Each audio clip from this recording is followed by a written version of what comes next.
Ito guys, Nissan Navara. I-check lang muna natin kasi may nakita namin yung leak nito. Nasa evaporator. Ayun o, dahil yung dulo ng hose ng drainage niya may langis. So, pressurean ko lang muna para malaman kung gaano kalakas yung leak niya. Kasi schedule pa naman to. So, para magamit lang muna nila. Kahit pa paano lumamig muna. Lalagyan muna namin ng freon pero titignan ko muna kung gaano kalakas yung leak. Init na gag.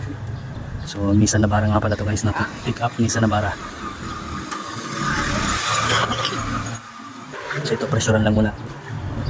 Tagdan ko lang muna siya ng 120 para malaman. So yan guys, hindi siya pwede lagyan ng laman kasi ayan ang bilis. 120 pero ayan ang bilis oh. May kita yung galaw ng kamay ng gauge. Ayan ang bilis. Dalawang guhit Ibig sabihin, ayan, di lang 3, 4. Ilang minuto pa lang. Segundo pa lang, wala pang minuto. Di pa, pagka nilagyan natin siya ngayon ng freon, Makabukas wala na. mamaya lang pagdating sa inyo wala to. Malakas. So kailangan talaga palitan na lang siya ng evaporator, antay na lang. Wala lang ito bukas. Dahil sasabihin ko muna doon. Hmm. Kasi sabi, dalhin ko lang daw dito, ipatsik lang. Oo. So ayan, di pwede lagyan ng kasi malakas yung leak. Ayan yung langis, ayan yung niya malangis oh. Yung grabe ng drain. Oo. Ayan oh.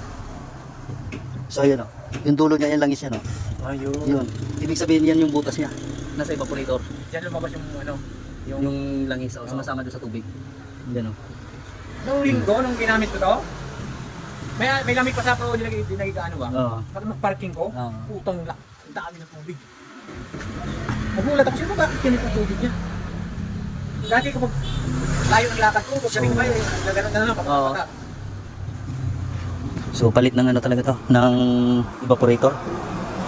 Kailangan palitan ng evaporator, hindi siya pwede kargahan yan. So ayan oh, wala pang nasa 1 minuto mahigit pa lang oh. Ayan oh, 120, laki na ng diferensya. So hindi pwede. Hindi siya pwede kargahan, sayang ng materialis natin. Yeah, sabihin ko na lang doon sa ano. Ay. Dapat naman, kung dadalhin dito, dapat umaga, no? Umaga po kasi baklas ng dashboard, bago dashboard, pero dapat ma-orderan muna siya ng may schedule yan, i-schedule muna. Halimbawa kung si boss, Papayag pa na eh. papayag kayo, para ma-orderan ni boss ng evaporator. Pag nandito na yung evaporator, para may schedule para, kasi kailangan isang araw halos to, Oo, isang araw. dahil baba yung dashboard niya. So kailangan baba yung dashboard.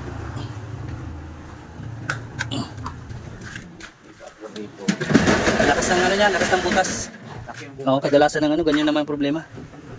Ngayon yung mga mahinang klase na kasi evaporator na yan. So ayun guys, okay na yan.